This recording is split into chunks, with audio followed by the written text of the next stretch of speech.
नेवासा ग्रामीण रुग्णालयात एचपीव्ही लसीकरण अभियानाचा मुलींचे लसीकरण करून शुभारंभ। महाराष्ट्र शासनाच्या आरोग्य मंत्रालयाच्या वतीने राज्यभर सुरू करण्यात आलेल्या 14 ते 15 वयोगटातील मुलींसाठी एचपीव्ही लसीकरण अभियानाचा शुभारंभ सोमवारी दि. मार्च पासून नेवासा ग्रामीण रुग्णालयामध्ये करण्यात आला।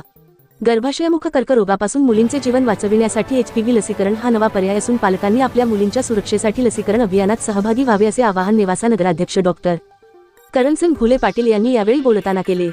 सलग 90 दिवस चालणाऱ्या एचपीव्ही लसीकरण अभियानाचा शुभारंभ प्रसंगी कार्यक्रमाचे अध्यक्ष नगराध्यक्ष डॉक्टर करणसिंग घुले, ग्रामीण रुग्णालयाचे वैद्यकीय अधीक्षक डॉक्टर रामेश्वर काटे, तालुका आरोग्य अधिकारी डॉक्टर भागवत दहिफळे, डॉक्टर बाळासाहेब राऊत, नगरसेवक प्रवीण सरोदे, नगरसेवक महेश लोखंडे, वैद्यकीय अधिकारी डॉक्टर मोहसिन बागवान, डॉक्टर दीपक डिंबर, नगर सिव्हिलचे doctor Moholkar, staff in charge शिलाताई Sukhdan, शिक्षक ज्ञानेश्वर काळे उपस्थित होते।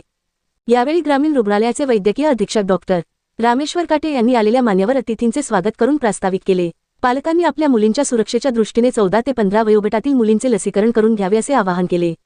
तालुका आरोग्य अधिकारी डॉक्टर भागवत दहिफळे म्हणाले की मुलींच्या सुरक्षेच्या दृष्टीने हितावह असलेल्या एचपीव्ही लसीकरण अभियानासाठी नेवासा तालुक्यात सुट्टीचे दिवस धरून 90 दिवसात 3500 लाभार्थ्यांना लसीकरण करण्याचे उद्दिष्ट असून ते आम्ही ग्रामीण रुग्णालय व पंचायत समिती आरोग्य विभागाच्या माध्यमातून पूर्ण करू असा निर्धार व्यक्त केला।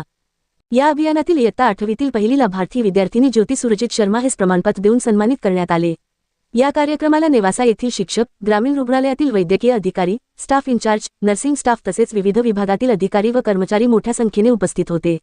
समुपदेशक अविनाश गायकवाड यांनी सूत्रसंचालन केले तर तालुका आरोग्य अधिकारी डॉक्टर भागवत दहिफळे यांनी आभार मानले। प्रतिनिधी सुधीर चव्हाण, नेवासा। महाराष्ट्र शासनाने आणि आपल्या भारत सरकारने जी मोहीम एचपीव्ही व्हॅक्सिनेशनची मोहीम सुरू केली आहे त्याचं उद्घाटन आज आपल्या ग्रामीण रुग्णालयामध्ये आपल्या नेवासा शहराचे नगराध्यक्ष डॉक्टर करणसिंग घुले सर यांच्या हस्ते पार पडलेले।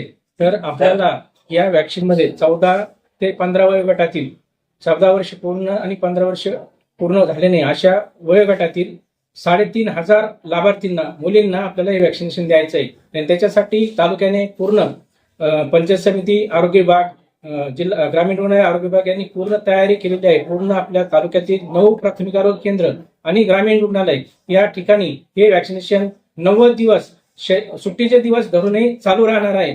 आणि या 90 दिवसामध्ये आपण हे 3500 लाभार्थी कव्हर करणार आहोत। 100% आपण त्यासाठी आपलं नियोजन तसं त्या पद्धतीने केलेलं आहे। आणि नंतर जे लाभार्थी ऍड होतील तर हे 90 दिवसानंतर सुद्धा हे व्हॅक्सिनेशन चालूच राहणार आहे। त्याचं रुटीन जे आमचं व्हॅक्सिनेशन असतं आठवड्यातले 1 दिवस, त्यामध्ये ते व्हॅक्सिनेशन चालूच राहणार आहे।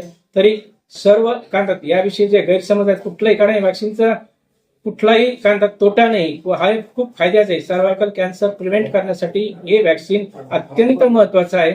आणि प्रत्येक पालकांनी आपल्या मुलीला, कन्येला 14 ते 15 वयोगटातील कन्येला हे व्हॅक्सिनेशन द्यावं अशी मी ग्रामीण रुग्णालयाच्या वतीनं आवाहन करतो। आणि टक्केवारी दिली की 10 लाख महिलांच्या मध्ये 10 लाख लोकसंख्येमध्ये साधारण 11.6% इतकं मोठं प्रमाण या कॅन्सरचं आहे।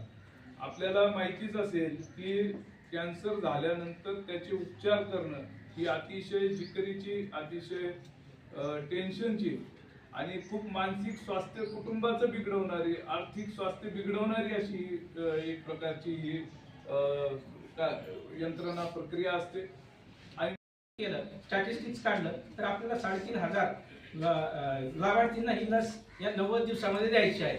आणि नंतरचे जे आहेत जसे ऍड होतील, म्हणजे 14 वर्ष कंप्लीट झाल्यानंतर जसे ऍड होतील त्याच्यावरती इम्युनायझेशन आहे ते 90 दिवस। राज्यातील आणि देशातील ताज्या आणि विश्वासार्ह बातम्या पाहण्यासाठी नेहमी अपडेट रहा प्रिन्स महाराष्ट्र न्यूज सोबत। राजकीय, सामाजिक आणि देशातील प्रत्येक महत्त्वाची घडामोड सर्वात आधी पाहण्यासाठी आजच prince Maharashtra news YouTube channel subscribe करा। राजकीय, सामाजिक आणि देशातील प्रत्येक महत्त्वाची घडामोड सर्वात आधी पाहण्यासाठी आजच prince Maharashtra news YouTube channel subscribe करा।